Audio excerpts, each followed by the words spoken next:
We move on to the second Bible verse, Mark 4:40. The next set of questions. Jesus said to his disciples, and I want you to take note of two small little words there. Small words, but very important words. Jesus said to his disciples, why are you, what's the next word? So afraid. Why are you so afraid? So that word so makes the afraid big or small? Big. Okay? Why are you so afraid? And then he asked another question. In fact, this second point, two questions. The second question he asked is, do you, what is the next word? Do you, what's the next word? Still.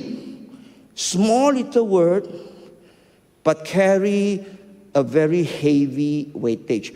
Do you still have no faith? Meaning what? Meaning in Jesus' mind, he expected them to have faith. Am I right? And therefore he said, do you still have no faith?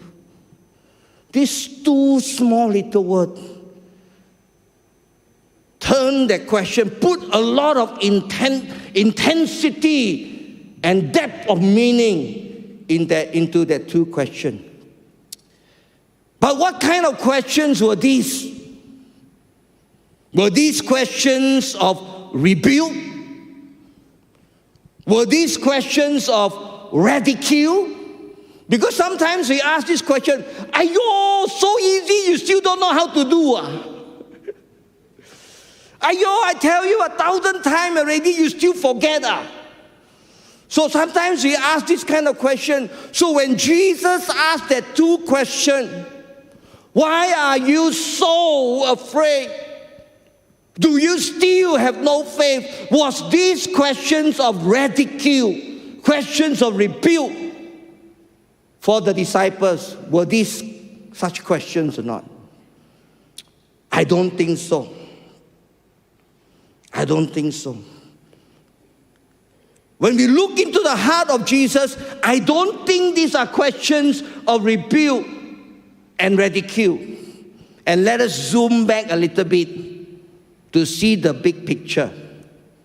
Mark chapter 1. This story is in Mark chapter 1. The story that we are looking at is Mark chapter what? 4. Very good. Mark chapter 1, Jesus picked his disciples and he said to them, follow me and I will make you fishers of men.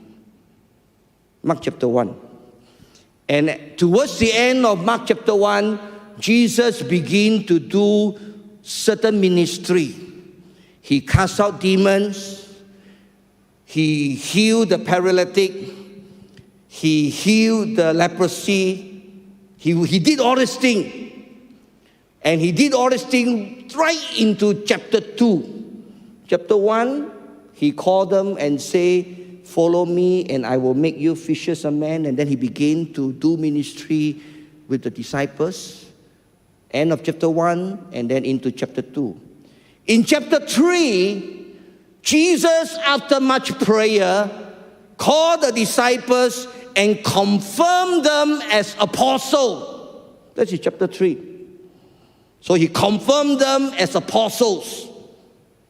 And then part of chapter 3 into chapter 4, he began a series of teaching. He taught about the parables of the sower.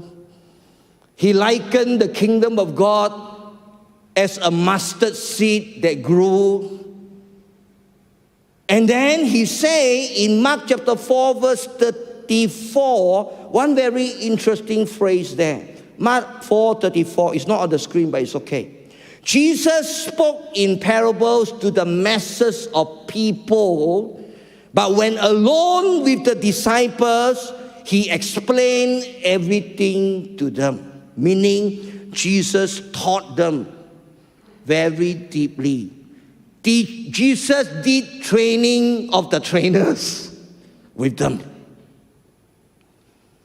And most people believe that Mark chapter 4, the disciples were already midway of that 3 years following Jesus. So what was in Jesus' heart? What was in Jesus' heart when he made that two questions, when he asked that two questions? Jesus knew that he had how many years of ministry? 3. Jesus had 3 years of ministry. These people has left him. He called them. He confirmed them. And they are now midway in the ministry. When I look into the heart of Jesus, these were not questions of ridicule. These were not questions of rebuke. These were questions of desperation and urgency. I look into Jesus' heart and I could imagine, Ayo, these people has been with me 18 months already. And I only have another 18 months. If they have not learned faith by now, when will they learn? These were not questions of ridicule or rebuke. This was question of urgency and desperation in his heart. He wanted the disciples to learn. And maybe, I don't know, maybe this was actually a test. Maybe. Because those who do training, we know what, right? We give them some training somewhere in the middle. We have to check whether they are learning or not. Isn't it? Why are you so afraid? Do you still have no faith? Jesus was desperate that the disciples learn faith.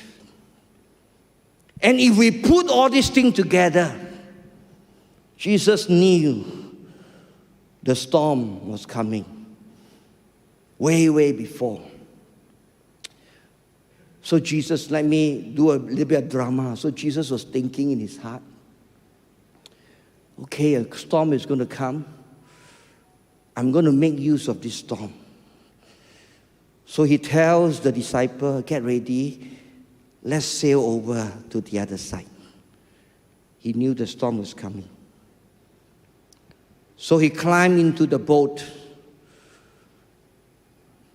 And in my own opinion, I think maybe he brought his own pillow. Because I don't think people put pillow in the boat, Maybe he brought his own pillow. And in my own humble opinion, I think he pretended to sleep. He knew. And then he thought about this. I'm going to teach them faith. Or I'm going to give them a test on faith. Today, when we want to teach faith, we organize a seminar. We do a conference. When Jesus wanted to teach faith to the disciples, he used a storm. And brothers and sisters, the storm is more effective in teaching faith than a lecture.